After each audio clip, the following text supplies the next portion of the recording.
Hello everyone. So this is another passage of reading comprehension that we are going to discuss today, and as pointed out earlier, we thought of increasing the word count this week and the complexity of the passages as well. So the word count is 531, which is almost comparable with the word limit of the passages asked in CAT exam. So let's read the passage. Because it impinges upon so much, from bilingual education, political correctness, and Afro-centered curricula to affirmative action and feminism, the current discussion on multiculturalism is essential to understanding Western academic culture today. So, impinge mean that it brings negativity, something which is bringing negativity.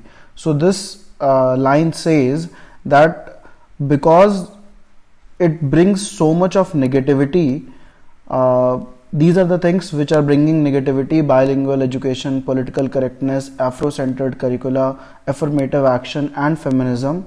So the current discussion on multiculturalism is essential to understand Western academic culture today.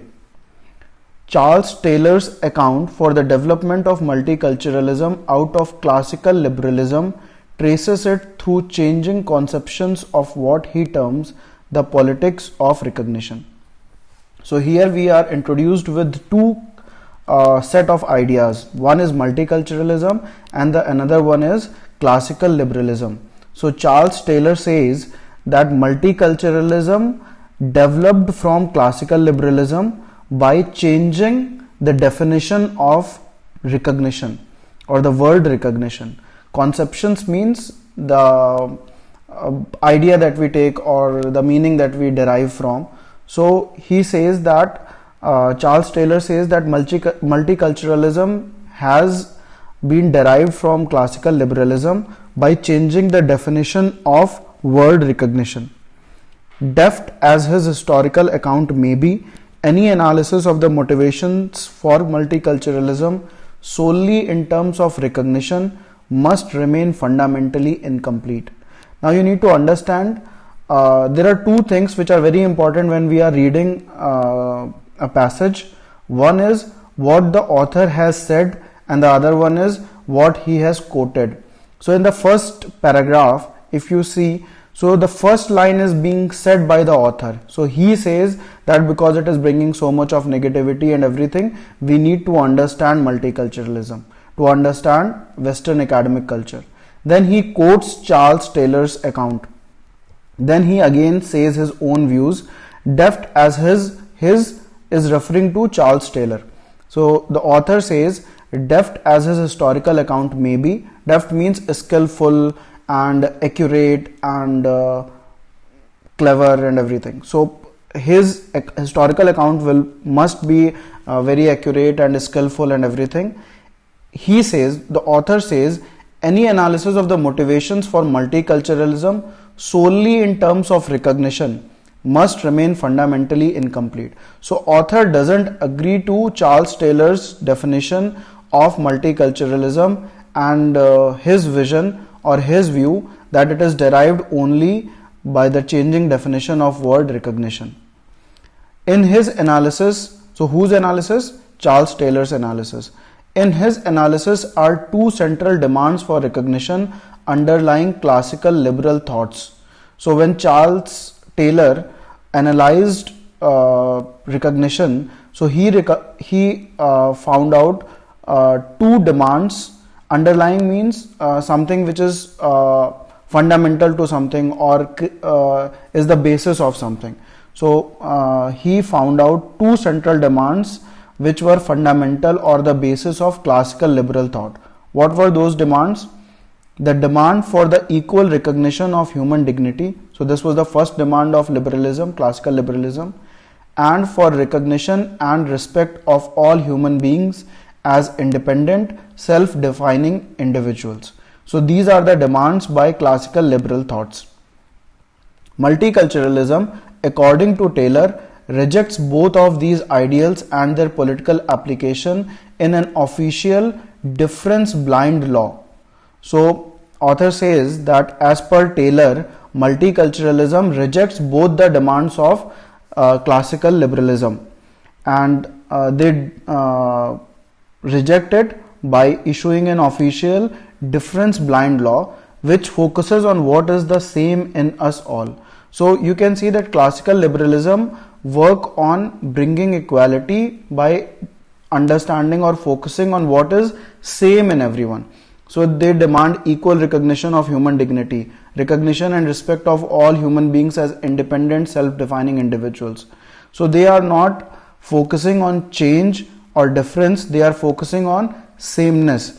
So Taylor rejects these demands as per multiculturalism and says that this, and they put an official difference blind law, that is the law which is blind to differences. So they say that these classical liberalisms are blind to differences.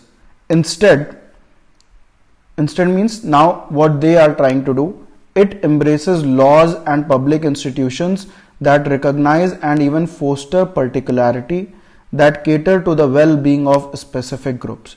So now what multiculturalism is doing, it is embracing laws and public institutions that recognize and even foster particularity. Foster means to give a home or to give shelter. So that means in this context, it means that they are allowing particularity to develop and they are recognizing that as well. So of each specific groups, they are recognizing what they are particularly known for. That is, they are recognizing differences. These two modes of politics, then, both having come to be based on the notion of equal respect, come into conflict. So both the modes of politics, that is classical liberalism and multiculturalism, both talk about equality, but they are into conflict because classical liberalism talks about sameness, equality through sameness, and multiculturalism talks about equality through differences or recognizing differences in different people. Taylor acknowledges that it can be viewed as a betrayal of the liberal ideal of equality when the multiculturalist calls for a recognition of difference rather than similarity.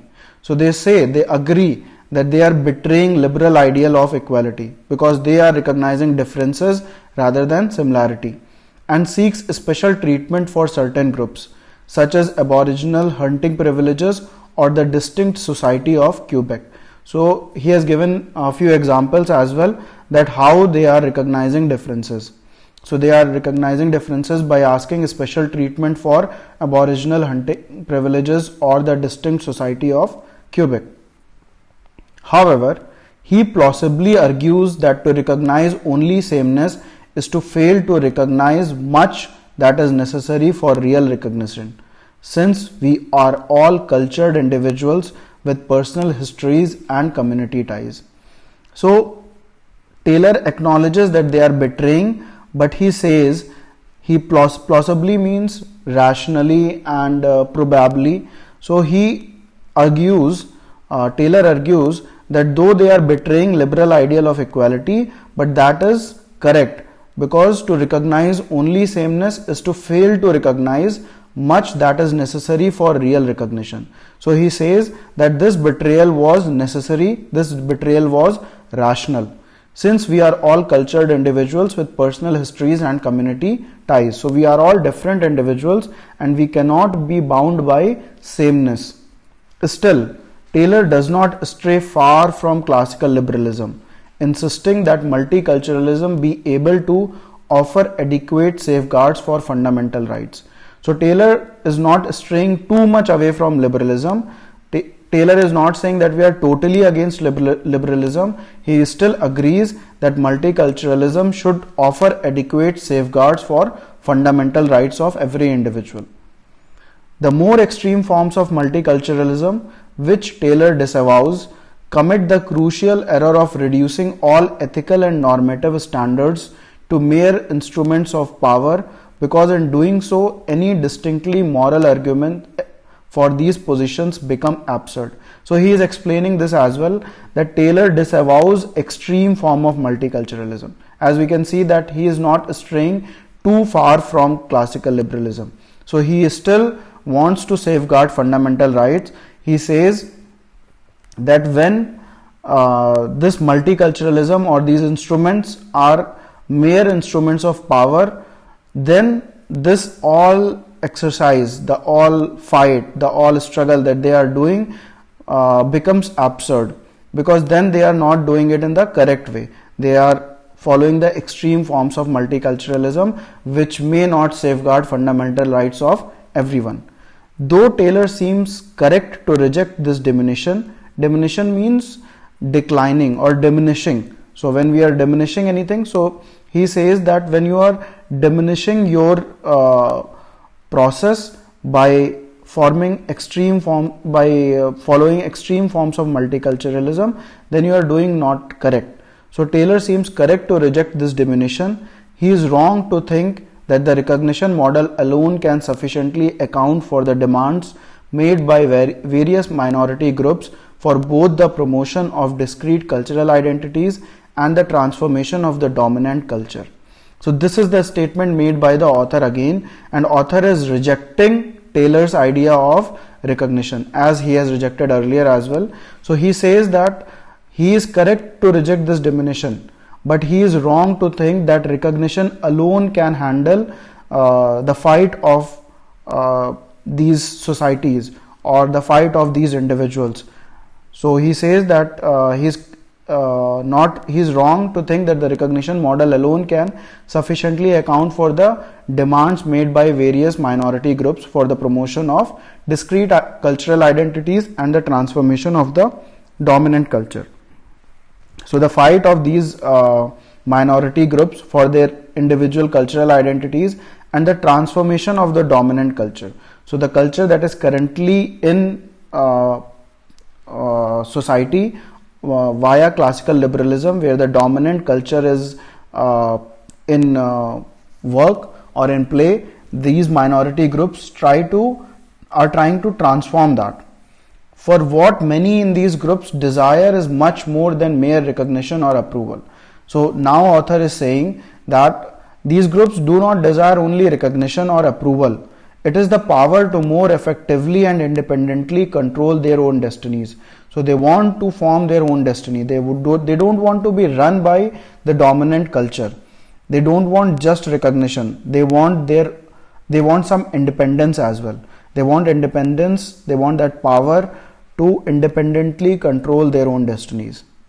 It's even become common to disdain the respect or solidarity professed by those in the dominant group in an attempt to consolidate separate cultural identities.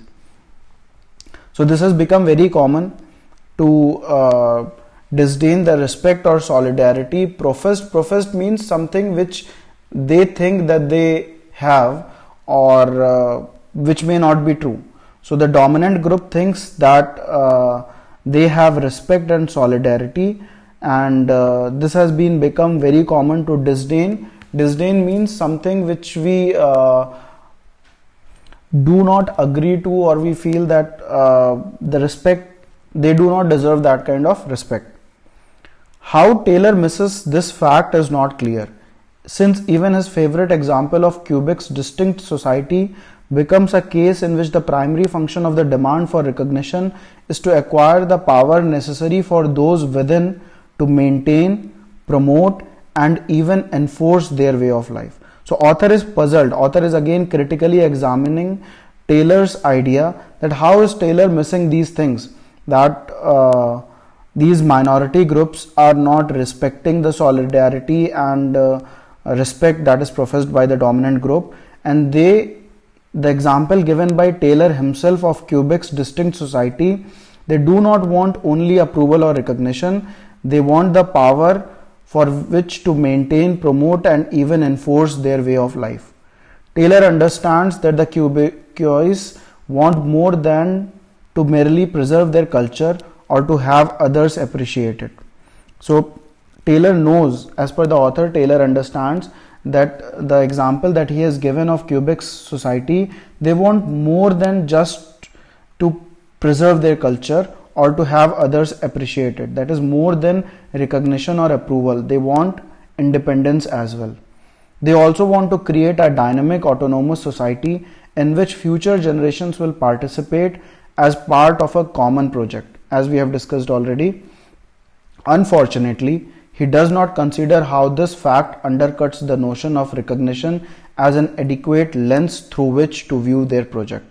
So if we just try to summarize the whole passage and to get the main idea of the passage, we can say that the author is trying to critically examine Taylor's definition of multiculturalism. He sometimes agreed to him, to his idea of not of betraying liberal ideals, and he is questioning the definition as well in many places. So the main idea of the passage we can think of is to examine the definition of multiculturalism as given by Taylor. Now we can go to the question and we can see what are the questions and what the answers are. The first question is, the author's primary purpose in the passage is to criticize Taylor's definition of liberalism. So if you read this point, so author is definitely criticizing Taylor's definition of multiculturalism, not liberalism. Taylor hasn't given definition of liberalism. He is defining multiculturalism and author is criticizing that. So from this point is factually incorrect. Second, define the concept of multiculturalism. So if you see, in the beginning he has defined what is multiculturalism, but he is debating the definition of multiculturalism. He is not trying to define the concept of multiculturalism. He has just picked one definition given by Charles Taylor and he is critically examining it via different examples and different ideas. So the main idea or the primary purpose is not to define the concept of multiculturalism. Third, defend an account of the historical development of multiculturalism. So you can see in the entire passage, author is not trying to defend anything. Author is critically examining things. So sometimes he supports, sometimes he goes against the ideas. So he is not trying to defend anything regarding multiculturalism. So because of the word defend and all, we can reject this point as well. Assess the adequacy of a thesis about the nature of multiculturalism. So here we can think that this is correct because the author is critically examining Charles Taylor's definition of multiculturalism, right? And that is what is given in this point. Assess, that means to examine the adequacy, that is the correctness and the whether it is fulfilling everything or not, it is adequate or not, of a thesis. What thesis? Thesis given by Charles Taylor about the nature of multiculturalism. So we can mark this point and we can check the other point, and if it is not conflicting, then D will be our answer. Praise Taylor's definition of multiculturalism. Totally wrong. Author has never, he has praised, but he has critically examined. The primary purpose is not to praise Taylor's definition, but to examine Taylor's definition. So we will go with option number D as the correct answer for this question. Let's read the second one. The author's two references to the distinct society of Quebec are primarily intended to. So you can see that author has discussed Quebec here and here. So these are the two instances where author has discussed Quebec. Now let's read the pointers. Give an example of a multiculturalist demand. So in the first occurrence, we can see Taylor acknowledges that it can be viewed as a betrayal of the liberal idea of equality when the multiculturalist calls for a recognition of difference rather than similarity. So the demand made by multiculturalist and seeks special treatment for certain groups and an example. So the first point is correct, that Quebec was mentioned to give an example of multiculturalist demand, calls for a recognition and everything. So the first point is correct. So we need to make sure that point 1 is in the answer. Second point, give an example for which Taylor's analysis is inadequate. You can also see in the last paragraph, when the Quebec is mentioned again, author is saying how Taylor misses this fact is not clear, since even his favorite example of Quebec's distinct society presents a case in which the primary function of the demand for recognition is to acquire the power necessary for those within to maintain, promote, and even enforce their way of life. So from this paragraph and the second line and other lines as well, you can understand that author is questioning Taylor's analysis of multiculturalism and the point that recognition alone is not accurate. So this is also correct. Now the third point, give an example of a group for which special treatment is sought. So we can see that Quebec is asking for distinct society.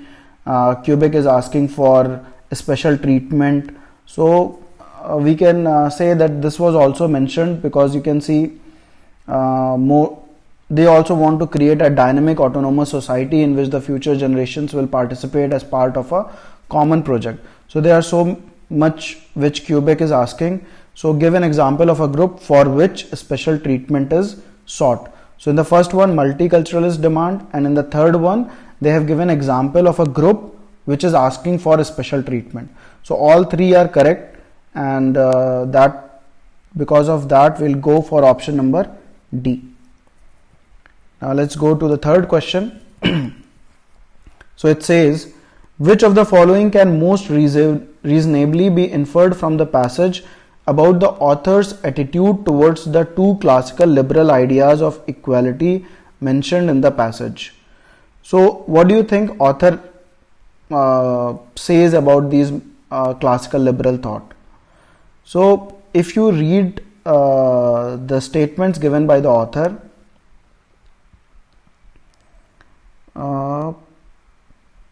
instead and embraces these two more than both have come to be. Taylor acknowledges that it can be viewed as a betrayal for rather than similarity and seeks a special treatment for certain groups. However, he plausibly argues that to recognize only sameness is to fail to recognize much that is necessary for real recognition. So, since we are all cultured individuals and with present histories and community ties. So, author is saying that this classical liberalism, if we read the whole paragraph, we can say and understand that author is saying and is agreeing to this point as well, that only sameness cannot give these individuals what they actually want. So to critically examine Charles Taylor and to question Charles Taylor's definition, author has said multiple times in the entire passage that these people want more than just recognition or approval, and this classical liberalism is not even giving them recognition and approval. Multiculturalism is thinking of giving them recognition and approval, but these individuals want more than that. Let's see the options. They are adequate for most contexts in which recognition is demanded. No, author is totally saying that this is not correct, and he thinks that recognition is more than what classical liberalism or even multiculturalism definition is. They do not safeguard fundamental rights for individuals in aboriginal groups. So this is said about multiculturalists. This is said about multiculturalism, where they say that such as aboriginal hunting privileges or the distinct society of Quebec. So these points are said about multiculturalists, not about liberalists or classic liberalism, so it is out of context. They reflect a disguised attempt by a privileged group to maintain its power over other groups. In the whole passage, it is never mentioned that classical liberalism is used by these privileged groups to maintain its power over other groups. It's reflected somewhere that this is that transformation is not possible by even using multiculturalism and classical liberalism. You can see here.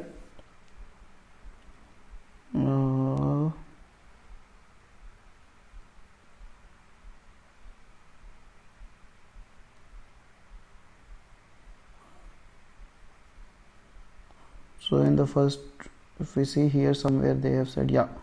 So though Taylor seems correct to reject this diminution, he is wrong to think that the recognition model alone can sufficiently account for the demands made by various minority groups for the promotion of discrete cultural identities and the transformation of the dominant culture. So nowhere it is said that dominant culture is using classical liberalism to maintain their power over other groups. So it is something which is not even mentioned in the passage. They reflect an impoverished conception of the individual person.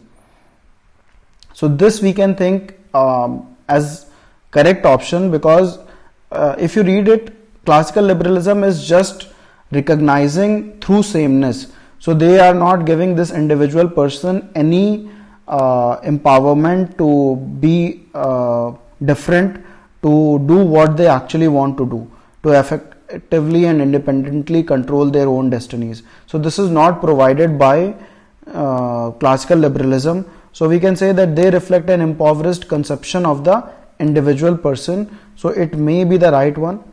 Let's see the last one. They are vital for the survival of democracy in a country. Democracy is nowhere mentioned in the passage. So sometimes you can also see that by just negating the other options, we can come to a option which is correct. So they reflect an impoverished conception of the individual person. If you are not able to clearly see that, you can understand that too many places in this passage it says that classical liberalism is not adequate for individuals. They are not giving these individuals enough rights and need that and the demands that they need. So they reflect an impoverished conception of the individual person. So this is the correct answer as per me. That is option number D. Let's go to the last one. In the context of the passage as whole, the statements made in paragraph 3 can best be characterized as which of the following?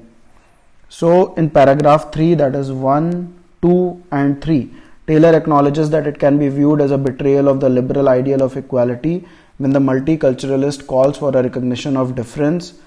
However, he plausibly argues that to recognize only sameness is to fail to recognize all these things. So still Taylor does not stray far. So we can say that the first statement, Taylor acknowledges that they are betraying liberal ideals, and in the next statement he is defending that betrayal, and he is saying that betrayal is necessary, and this is something which is stated in paragraph 3. So let's read the options. A criticism of an argument is raised and then showed to be superficial. It's not said to be superficial, it is totally denied, and it is even said that that criticism is not correct. So this doesn't make much sense as per the passage is concerned, because this is making no sense to it. So I don't think that it is right, because not only there is no criticism in the argument, it is just he is acknowledging that they have betrayed and then he is defending it. So there is no criticism to that, to any argument. Second point, a weakness in an argument is revealed and then developed. So there is no revelation of weakness. As I said, we have to follow, or we have to find a point in which they have first recognized and then the difference or the betrayal, and then they have defended that action. So second is also not seems very correct to me. Let's read other options as well first. An opinion is related and then a subsequent position is stated. They are talking about two different things. Here we are talking about one action only. So they are saying that an opinion is related and then a subsequent position is stated. Nothing of that sort. A cultural trend is outlined and then a defense of that trend is given. So that is something which is exactly what is happening in paragraph 3. So he outlines a trend that he has betrayed liberal ideal of equality, and then he is defending that trend as well. So we'll go with option number D. Let's read option number E as well. A cultural trend is defined and then criticized severely. So it is not criticized, it is defended. So if you are clear with the passage and if you are clear with what the author has tried to say, you can easily answer all the questions. One thing which is very important for all of you to understand, that to differentiate between what the author has quoted and what author has said is the key to solve all these questions, and then to understand which options are out of scope, which options are trying to generalize something which is not even stated, and if you understand these points properly, then you can easily answer the questions. That's it guys for this particular passage. I hope you enjoyed the explanation, and if you have enjoyed, please please share, like and subscribe our YouTube channel and this video, and join our Facebook group and Telegram group. One major thing which we have started from this week, we have tried to cover all the difficult words given in the passage, and we have created image based posts for these words. For example, impinge, for example, we have disavows, or we have there are so many words, deft. So we have covered all the difficult words that we feel you should know, and we have created image based posts so that you can easily relate with those words and you can memorize them. So these posts, these images, these words are posted on our Facebook group. So make sure that you're part of that group and you go through those words as well. That's it guys. Thank you, and happy learning. Enjoy your day.